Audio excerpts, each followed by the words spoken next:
بند نہ ہو جاتا، کیونکہ ہر نبی کے آنے پر یہ پارا پارا ہوتی رہتی۔ آدمی سوچے تو اس کی عقل خود یہ کہے گی کہ جب تمام دنیا کے لیے ایک نبی بھیج دیا جائے، اور جب اس نبی کے ذریعے دین کی تکمیل بھی کر دی جائے، اور جب اس نبی کی تعلیم کو پوری طرح محفوظ بھی کر دیا جائے، تو نبوت کا دروازہ بند ہو جانا چاہیے، تاکہ اس آخری نبی کی پیروی پر جمع ہو کر تمام دنیا میں ہمیشہ کے لیے اہل ایمان کی ایک ہی امت بن سکے، اور بلا ضرورت نئے نئے نبیوں کی آمد سے اس امت میں بار بار تفرقہ نہ برپا ہوتا رہے۔ اس میں بہت سی باتیں جو سوچنے کے لائق ہیں کہ دین کی تکمیل ہو، نبی کی تعلیم محفوظ ہو، اور بلا ضرورت،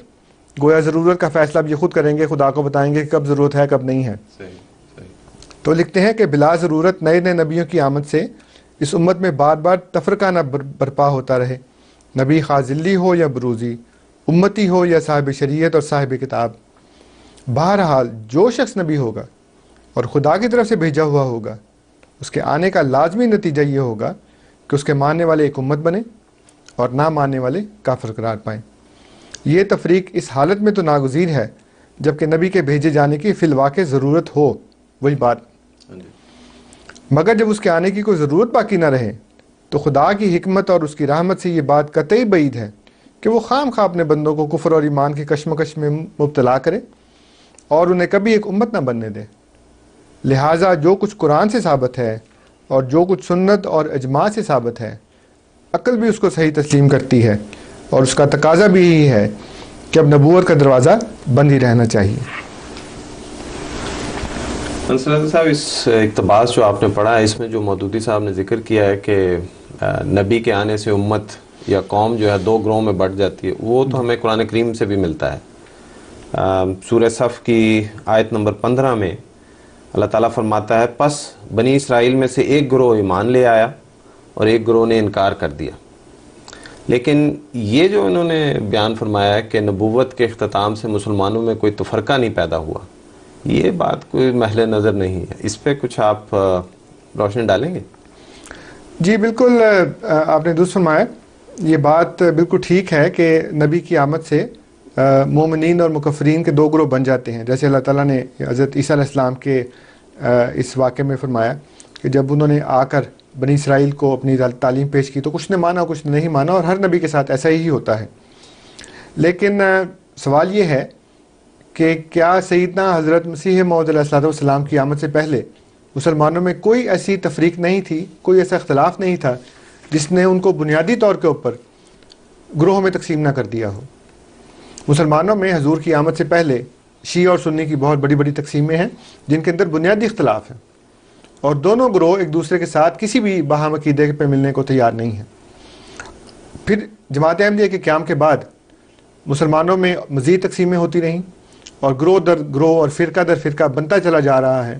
اور نہ صرف مذہبی طور پر، سیاسی طور پر، ہر طریقے سے مسلمانوں میں اختلاف پیدا ہوتے چلے جا رہے ہیں۔ لہٰذا یہ کہنا کہ مسلمانوں کے اندر کوئی اختلاف نہیں ہے بنیادی طور کے اوپر، اور ہم پوری طرح سے ایک متحدہ اور ایک عالمگیر امت ہے، یہ سوائے لوگوں کی آنکھوں میں دھول جھونکنے اور غلط بیانی کے اور کوئی بات نہیں ہے۔ اس اقتباس میں جو آپ نے ہمارے ناظرین کے سامنے پیش کیا، آپ نے یہ فرمایا ہے کہ جب نئی نبوت آتی ہے تو اس کا ماخذ قانون جو ہے وہ بالکل الگ ہوتا ہے، جس کی وجہ سے جو قوم ہوتی ہے وہ بٹ جاتی ہے، کچھ پچھلے کو مانتی، کچھ نئے کو۔ اور اس میں یہ تاثر دینے کی کوشش کی ہے کہ جماعت احمدیہ جو ہے اس کا ماخذ قانون بھی قرآن کریم یا حدیث نہیں ہے، بلکہ وہ کسی اور چیز پہ بنا کرتی ہے۔ اس حوالے سے آپ کیا کہتے ہیں؟ جی یہ بھی دھوکہ دہی اور غلط بیانی کی ایک اور اعلیٰ مثال ہے۔ انبیاء کی تاریخ اس بات پر گواہ ہے کہ ہر نبی نئی شریعت لے کر نہیں آتا۔ بنی اسرائیل میں بے شمار ایسے انبیاء تشریف لائے جن کو اللہ تعالیٰ نے کوئی نئی شریعت نہیں دی، اور وہ تورات کے مطابق ہی فیصلے کرتے رہے، جیسا کہ اللہ تعالیٰ فرماتا ہے سورہ المائدہ میں آیت نمبر 45 میں کہ انا انزلنا التوراۃ فیہا ھدی و نور یحکم بہا النبیون، کہ ہم نے تورات اتاری، اس میں ہدایت بھی تھی اور نور بھی، اور انبیاء اس کے مطابق فیصلے کرتے تھے۔ تو بے شمار انبیاء بنی اسرائیل میں ایسے آئے ہیں جن کے پاس کوئی نئی شریعت نہیں تھی، کوئی نیا قانون نہیں تھا، ان سب کا ماخذ قانون ایک ہی تھا اور وہ تورات تھی۔ لہٰذا یہ کہنا کہ ہر نبی نئی شریعت لے کر آتا ہے اور اس کا ماخذ قانون اور اس کے ماننے والوں کا ماخذ قانون پچھلے نبی کی شریعت سے اور ان کے ماخذ قانون سے مختلف ہوتا ہے، یہ بالکل غلط بات ہے۔ تاریخ اور جو ہمارا طرز عمل ہے جماعت احمدیہ کا پچھلے 100 سال سے زائد کا، وہ اس بات پر گواہ ہے کہ جماعت احمدیہ مسلمانوں کو سوائے قرآن اور حدیث کے، جس کو کتاب و سنت بھی کہتے ہیں، اس کے علاوہ ہم نے کبھی کسی کو کسی دوسری چیز کی طرف دعوت نہیں دی۔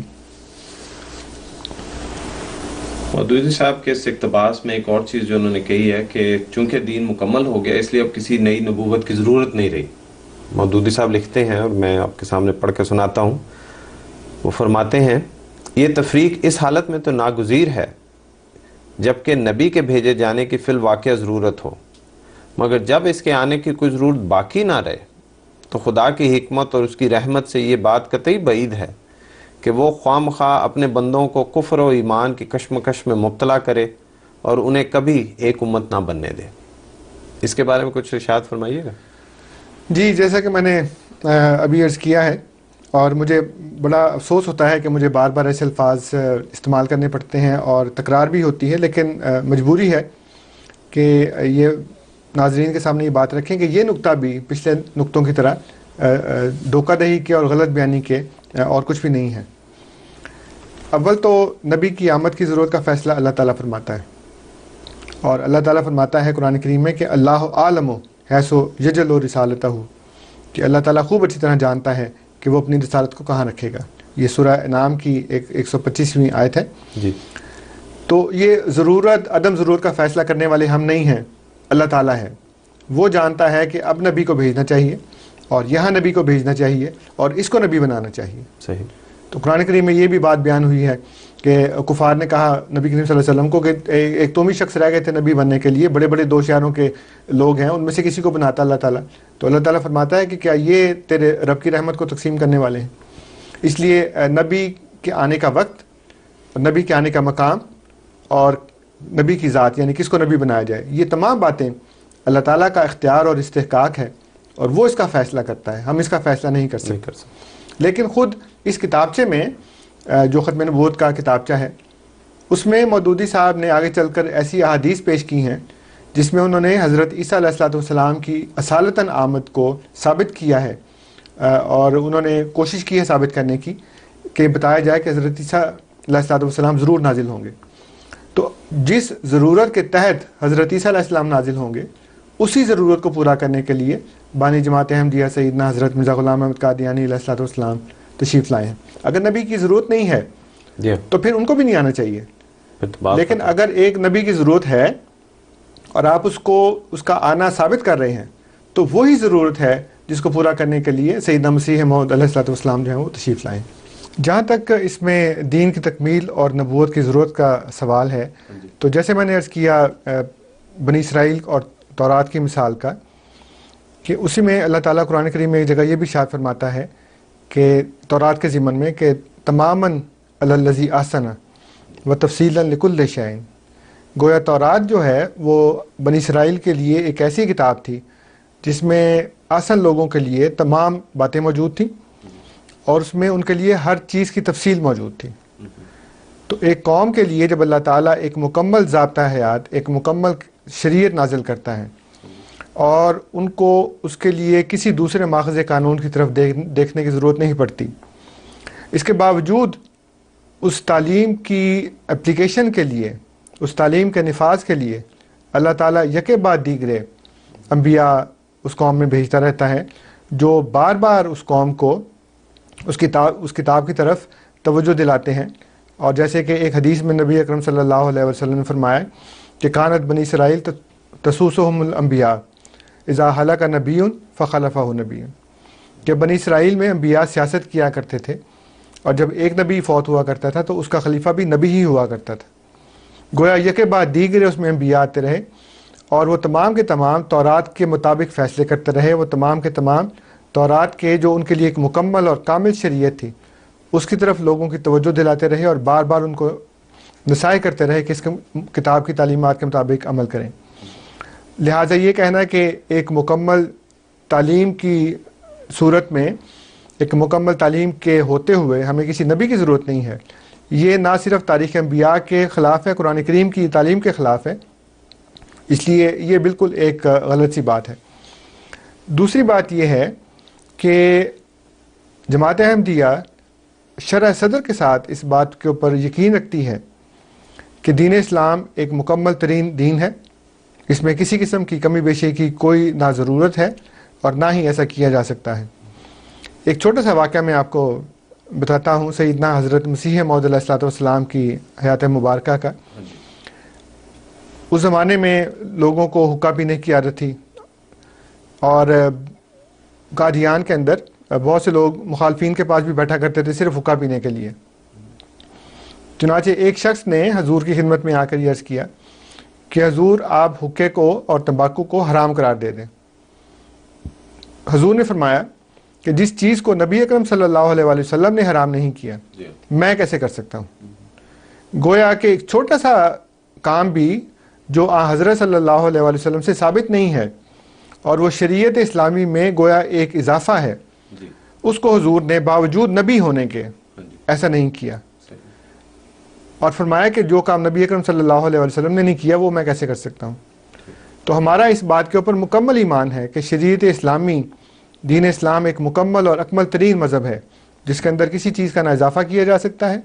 اور نہ اس میں سے کسی چیز کو کم کیا جا سکتا ہے۔ لیکن ہمارے غیر احمدی مسلمان بھائی جو ہیں وہ قرآن کریم کے اندر ناسخ و منسوخ کے قائل ہیں۔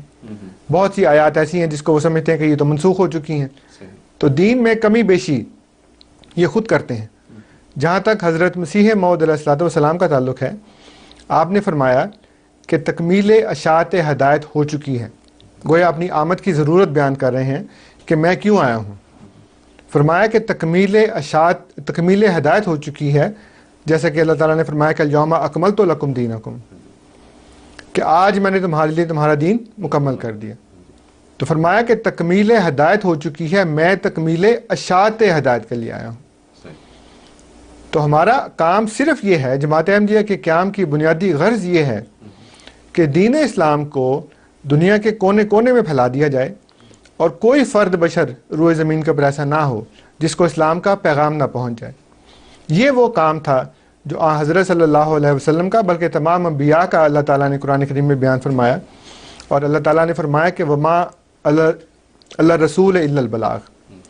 کہ رسول کے اوپر سوائے پہنچانے کی اور کوئی ذمہ داری نہیں۔ ہم قرآن کریم میں پڑھتے ہیں وما علینا الا البلاغ، اور اللہ تعالیٰ نے فرمایا کہ اے رسول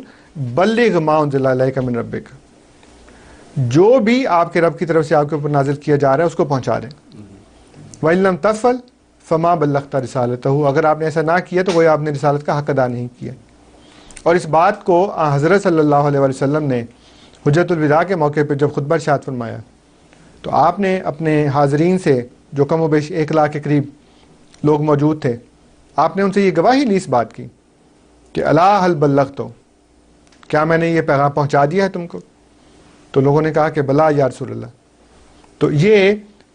جو دین اسلام کا پہنچانے کا کام ہے یہ جماعت احمدیہ کی غرض ہے۔ ہم مانتے ہیں کہ دین اسلام ایک مکمل ہے، صرف ہمارا مقصد اس کی تبلیغ کرنا ہے، اس کو پہنچانا ہے۔ اب تک تو ہم نے مودودی صاحب کا جو کتابچہ ہے ختم نبوت، اس کے اقتباس کا اسلامی تعلیمات اور عقل سلیم کے خلاف ہونا ثابت کیا ہے۔ اب یہ بیان فرمائیے کہ کیا مودودی صاحب کا کوئی ایسا بیان ہے، کوئی ایسی تحریر ہے، کوئی ایسا مضمون ہے جو اس اقتباس جو آپ نے ہمارے ناظرین کے سامنے پیش کیا ہے اس سے تضاد ہو اور اس نظریے کے خلاف ہو جو انہوں نے مسلمانوں کو آزمائش میں ڈالنے اور کفر اور ایمان کی کشمکش سے بچانے اور اس کے اتحاد کو پارا پارا ہونے سے بچانے کے لیے جو انہوں نے پیش کیا کہ اللہ تعالیٰ نبوت نہیں بھیجے گا؟ جی مغل صاحب، اب ہم اس پروگرام کے حقیقی موضوع کی طرف آئے ہیں۔ وہ جو شعر میں نے شروع میں سنایا تھا آپ کو کہ تمہاری زلف میں پہنچی تو حسن کہلائی، وہ تیرگی جو میرے نامہ سیاہ میں تھی۔ جب ایک شخص اللہ تعالیٰ سے علم پا کر اور اس کی وحی کے ماتحت یہ دعویٰ کرتا ہے کہ اللہ تعالیٰ نے اس کو نبوت سے سرفراز کیا ہے اور اللہ تعالیٰ نے اس کو دین اسلام کے، حقیقی دین اسلام کے قیام کے لیے مبعوث فرمایا ہے، تو اس سے یہ کہنا شروع کر دیں کہ اب اس سے امت کا اتحاد جو ہے وہ پارا پارا ہو جائے گا، کفر اور اسلام کی کشمکش پیدا ہو جائے گی، ماننے والے مومنین ہوں گے، نہ ماننے والے کافر ہوں گے، اور ان دونوں گروہوں کا تصادم ہوگا آپس میں، اور اس سے ہم جو متحد امت ہے وہ ٹکڑے ٹکڑے ہو جائے گی. لیکن دلچسپی اور بلکہ حیرت کی بات ہے کہ مودودی صاحب نے جو اپنی جو جماعت اسلامی جو قائم کی تو اس کے ماننے یا نہ ماننے کے بین ہی یہی نتائج اور یہی عواقب انہوں نے بیان کیے. چنانچہ 26 مارچ 1944 کو پٹھان کوٹ میں تقریر کرتے ہوئے مولانا نے جو فرمایا وہ روداد جماعت اسلامی، اس کا ذیلی عنوان ہے روداد اجتماع دارالاسلام. یہ پٹھان کوٹ میں جو انہوں نے مرکز بنایا تھا نا، اس کا نام دارالاسلام رکھا تھا انہوں نے. اس کے حصہ دوم کے صفحہ 24 تا 26 میں وہ جو لکھتے ہیں وہ میں آپ کے سامنے پڑھ کر سناتا ہوں. وہ لکھتے ہیں کہ اس موقع پر میں ایک بات نہایت صفائی کے ساتھ کہہ دینا چاہتا ہوں، اور وہ یہ ہے کہ اس قسم کی ایک دعوت کا، جیسی کہ ہماری یہ دعوت ہے، کسی مسلمان قوم کے اندر اٹھنا اس کو ایک بڑی سخت آزمائش میں ڈال دیتا ہے. جب تک حق کے بعض منتشر اجزاء باطل کی آمیزش کے ساتھ سامنے آتے رہیں، ایک مسلمان قوم کے لیے ان کو قبول نہ کرنے اور ان کا ساتھ نہ دینے کا ایک معقول سبب موجود رہتا ہے اور اس کا عذر مقبول ہوتا رہتا ہے. مگر جب پورا حق بالکل بے نقاب ہو کر اپنی خالص صورت میں سامنے رکھ دیا جائے اور اس کی طرف اسلام کا دعویٰ رکھنے والی قوم کو دعوت دی جائے، تو اس کے لیے ناگزیر ہو جاتا ہے کہ یا تو اس کا ساتھ دے اور اس خدمت کو انجام دینے کے لیے اٹھ کھڑی ہو جو امت مسلمہ کی پیدائش کی ایک ہی غرض ہے، یا نہیں تو اسے رد کر کے وہی پوزیشن اختیار کر لیں جو اس سے پہلے یہودی قوم اختیار کر چکی ہے. ایسی صورت میں ان دو راہوں کے سوا کسی تیسری راہ کی گنجائش اس قوم کے لیے باقی نہیں رہتی. یہ عین ممکن ہے کہ اس دو ٹوک فیصلے میں اللہ تعالیٰ اپنے فضل و کرم سے مسلمانوں کو ڈھیل دے اور اس نوعیت کی یکے بعد دیگرے کئی دعوتوں کے اٹھنے تک دیکھتا رہے کہ وہ ان کے ساتھ کیا روش اختیار کرتے ہیں. لیکن بہرحال اس دعوت کی طرف سے منہ موڑنے کا انجام آخرکار وہی ہے جو میں نے آپ سے عرض کر دیا. غیر مسلم اقوام کا معاملہ اس سے مختلف ہے، لیکن مسلمان اگر حق سے منہ موڑیں اور اپنے مقصد وجود کی طرف صریح دعوت سن کر الٹے پاؤں پھر جائیں تو یہ وہ جرم ہے جس پر خدا نے کسی نبی کی امت کو معاف نہیں کیا ہے. اب چونکہ یہ دعوت ہندوستان میں اٹھ چکی ہے، اس لیے کم از کم ہندی مسلمانوں کے لیے آزمائش کا وہ خوفناک لمحہ آ ہی گیا ہے. رہے دوسرے ممالک کے مسلمان تو ہم ان تک اپنی دعوت پہنچانے کی تیاری کر رہے ہیں. اگر ہمیں اس کوشش میں کامیابی ہو گئی تو جہاں جہاں یہ پہنچے گی وہاں کے مسلمان بھی اسی آزمائش میں پڑ جائیں گے. میں یہ دعویٰ کرنے کے لیے تو کوئی بنیاد نہیں رکھتا کہ یہ آخری موقع ہے جو مسلمانوں کو مل رہا ہے. اس کا علم صرف اللہ کو ہے. ممکن ہے ابھی کچھ اور مواقع مسلمانوں کے لیے مقدر ہوں، لیکن قرآن کی بنیاد پر میں اتنا ضرور کہہ سکتا ہوں کہ مسلمانوں کے لیے یہ وقت ہے ایک نازک وقت. اب اس اقتباس میں چند باتیں آپ ملاحظہ فرمائیں کہ جس سبب سے انہوں نے جماعت احمدیہ کی اور بانی جماعت احمدیہ علیہ الصلوۃ والسلام کے دعوے کی تکفیر کی اور اس کو امت کے لیے رحمت نہیں بلکہ لعنت قرار دیا، اس میں ہم نے یہ دیکھا کہ انہوں نے کہا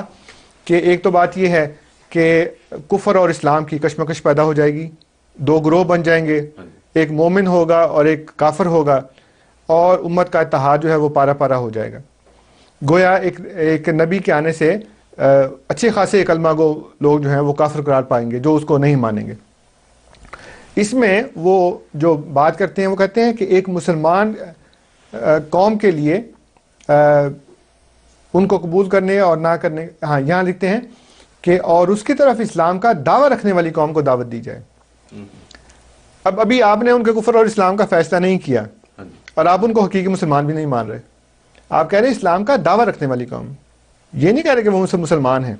اور پھر آگے کہہ رہے ہیں کہ یا تو اس کا ساتھ دے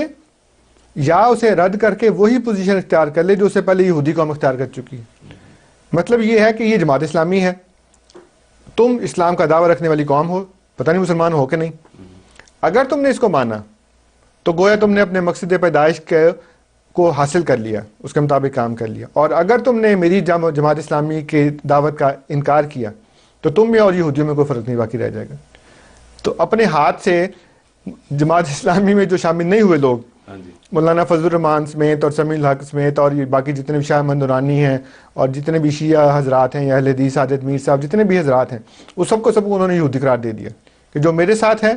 وہ مسلمان ہے، جو میرے ساتھ نہیں ہے وہ یہودی ہے. تو یہ تو ان کا نیا نظریہ نہیں ہے، وہ بار بار بیان کر چکے ہیں. ان کی ایک بہت مشہور تحریر ہے مسلمان اور موجودہ سیاسی کشمکش. اس کے حصہ سوم کے صفحہ 105 اور 106 پہ ان کا ایک چھوٹا سا اقتباس ہے، میں پڑھ کے سناتا ہوں آپ کو. وہ کہتے ہیں کہ یہ انبوہ عظیم جس کو مسلمان کہا جاتا ہے، اس کا حال یہ ہے کہ اس کے 999 فی ہزار افراد نہ اسلام کا علم رکھتے ہیں، نہ حق و باطل کی تمیز سے آشنا ہیں، نہ ان کا اخلاقی نقطہ نظر اور ذہنی رویہ اسلام کے مطابق تبدیل ہوا ہے. باپ سے بیٹے اور بیٹے سے پوتے کو بس مسلمان کا نام ملتا چلا آ رہا ہے، اس لیے یہ مسلمان ہے. نہ انہوں نے حق کو حق جان کر اسے قبول کیا ہے، نہ باطل کو باطل جان کر اسے ترک کیا ہے. ان کی کثرت رائے کے ہاتھ میں باغیں دے کر اگر کوئی شخص یہ امید رکھتا ہے کہ گاڑی اسلام کے راستے پر چلے گی تو اس کی خوش فہمی قابل داد ہے. اور آگے لکھتے ہیں کہ یہاں جس قوم کا نام مسلمان ہے